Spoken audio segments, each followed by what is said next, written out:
Happy morning to all, wishing you all most and more. In this video, we shall see about the chemical effects of the electric current. So by this end of this module, you will be able to recall the terms, that is conductors and insulators, and to explain that the liquid conducts electricity and to explain the conduction of electricity in lemon juice. So we shall proceed now. So, what is the effects of the current? There are three effects of the electric current. They are the heating effect, the magnetic effect, and the chemical effect. These three effects of electric current is very important. Please remember. So now let's see what are conductors and insulators. The materials which allow the electric current to pass through them are called as the conductors. For example, the metals such as aluminium, copper are the very good conductors of electricity. Now, what are insulators? The material which does not allow the electric current to pass through them are called as the insulators. For example, plastic, rubber, wood comes under this category. So now let's check how will you test whether the solution conducts electricity or not. So let us see.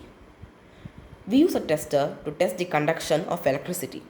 In the first case, it is a very good conductor of electricity, whereas in the second case, the tester is a very bad conductor of electricity, as the bulb does not glow. So now let us see, do the liquid conducts electricity? So we shall check. Yes, the liquid obviously conducts electricity because they have free ions as in acids, bases and salts being dissolved in water. The ions are the charged particles. There are two types of ions. There are positive and negative ions. The positive ions are called as the cation and the negative ion is called as the anion. These two ions are very important. Please keep it in your mind. So now let us check whether the lemon juice will conduct electricity or not.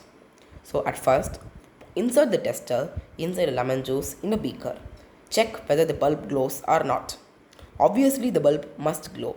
It is because the lemon juice conducts electricity. In some cases, the bulb might have been fused and the bulb is not glowing.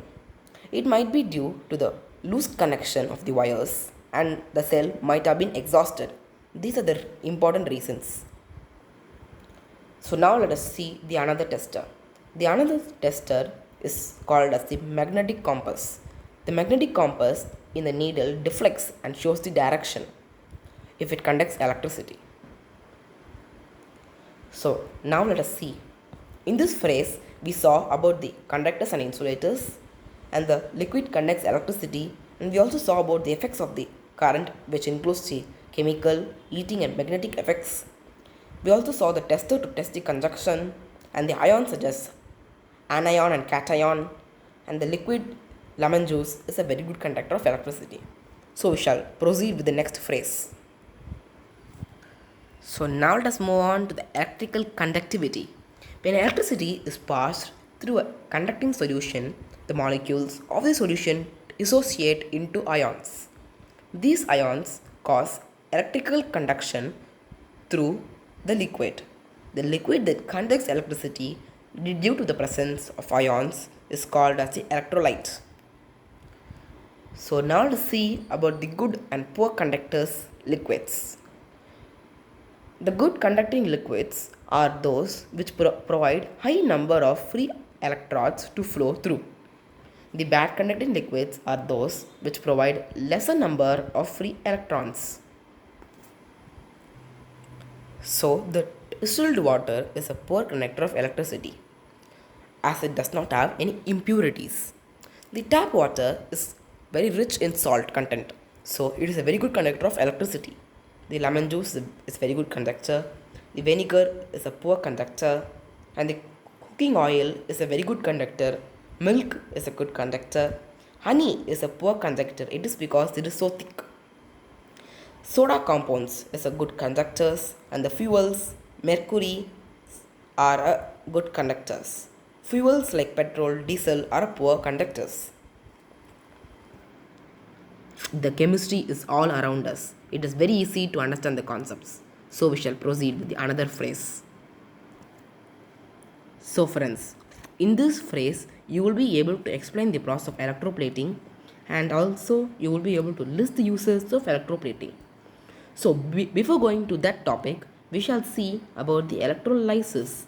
The electrolysis is used to separate a metal from its compound. A process that involves current is called as electrolysis. So this electrolytic cell, this diagram is very important. Please make a note of it. This might be asked in your examinations. The positive is called as the anode and the negative is called as the cathode. In the cathode, the reduction will happen, whereas in the anode, the oxidation will happen.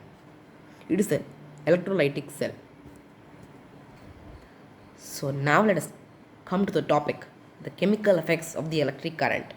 The passage of an electric current through a conducting solution causes chemical reaction that may cause formation of bubbles of the gas on the electrodes, deposits of metal on the electrodes, change of the color of the solution, and also some heat is also caused in the beaker.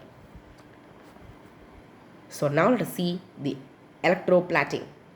The electroplating is a process of applying a metal coating on the another piece of metal through the electrodeposition process. In electroplating, the deposited metal becomes a part of the existing product with plating or coating. The process of depositing a layer of any desired metal on another material is called as the electroplating. It is done by the means of electricity.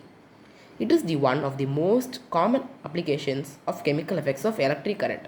The electroplating is a very useful process. It is widely used in the industries for coating metal objects with thin layer of different metals. The layer of metal deposited has some desired property in which the metal of the object lacks.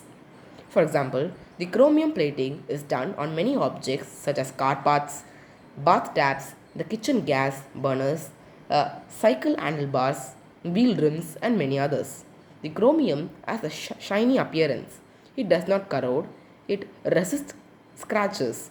However, chromium is very expensive and it may not be economical, and to make the whole object out of chromium, it is impossible to make the whole objects of chromium since it is very economical valuable. So the object is made from cheaper metal and only coating of chromium is given. The jewelry makers electroplate the silver and gold on the lesser expensive metals. These ornaments have the appearance of silver or gold but are much lesser expensive. So this is called as the copper plating. The reaction of the copper plating are listed below. So this is what called as electroplating. This image shows it very clearly. The tin cans used for storing food are made by electroplating tin onto iron. The tin is a very less reactive metal than iron. Thus, the food does not come in contact with the iron and it is protected from getting spoiled. The iron is used in the bridges and automobiles to provide strength. However, the metal tends to corrode and rust.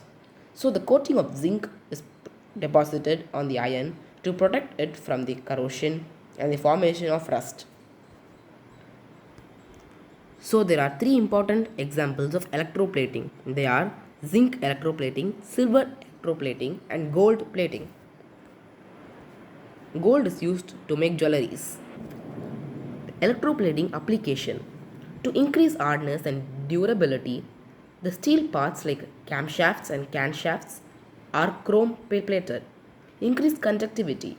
The electric train rails are nickel plated. Contacts in the electric circuits are gold plated. Increased corrosion resistance.